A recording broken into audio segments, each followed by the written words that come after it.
Alright, so the main card for UFC 310 was just announced, and I have to say this card looks absolutely stacked. Belal Muhammad will be taking on the boogeyman of the welterweight division, Shavkat Rakhmonov, the man who has 18 fights and 18 finishes, 100% finish rate. And I just have to give props to Belal. He's taking this fight on a 5-month turnaround and most likely saving the card, because who wants to see an Alexandre Pantoja versus Kai Asakura main event? I mean, I know Asakura has a pretty big fan base over in Japan, but Alexandre Pantoja was even getting booed by his home crowd in Brazil. Nonetheless, I'm looking at the fights down on this card, and this is a pretty high quality card, if you ask me, and I'm just gonna go down and give my early predictions for these fights. Starting with the main event, Belal Muhammad versus Shavkat Rakhmonov, and I'm gonna go against the tide on this one. I know Belal Muhammad will probably be an underdog, and I'm gonna have to go with him in this fight. By decision, of course. I think he'll be the physically stronger man, and he will impose his will with the wrestling. Shavkat's takedown defense is still pretty untested to this day. Nobody in the UFC has yet to really test him on that area, and I know Belal Muhammad will be the one to do so. Moving down the card, we have Alexandre Pantoja and Kai Asakura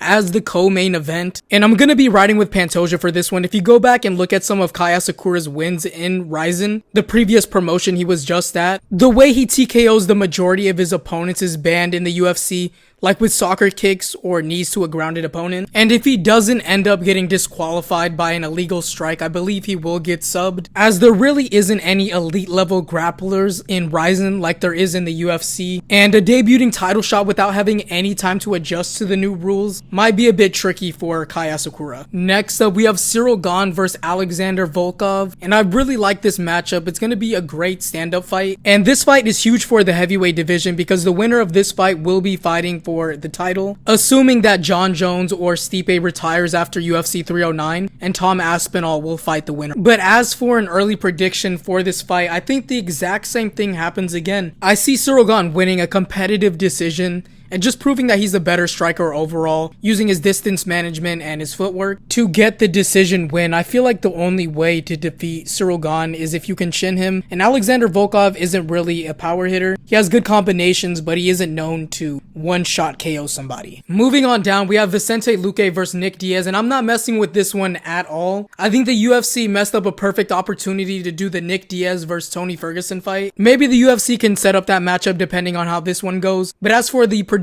I'm gonna have to go with Nick Diaz. And to cut the foreplay short, Vicente Luque should not be fighting anymore. After he suffered that brain hemorrhage from the TKO loss from Jeff Neal, he's just scared to get hit, simply put. This is not the same Luque that went out and KO'd Randy Brown, or the one that went to war with Brian Barberena. He shells up every single time a punch is thrown, and he's resorted to a grappling heavy game plan that I don't think would work on Diaz. Alright, and now we have the main card opener, Movsar Evloev versus Aljamain Sterling, and I think everybody is rooting for Sterling on this one, and I can 100% see why. Movsar Evloev has had 8 fights in the UFC, and every single fight has ended in a decision. This guy is allergic to a finish, and I hope Aljamain Sterling goes out there and subs him. But that's going to be all I have for you guys today. Let me know your predictions down in the comment section below.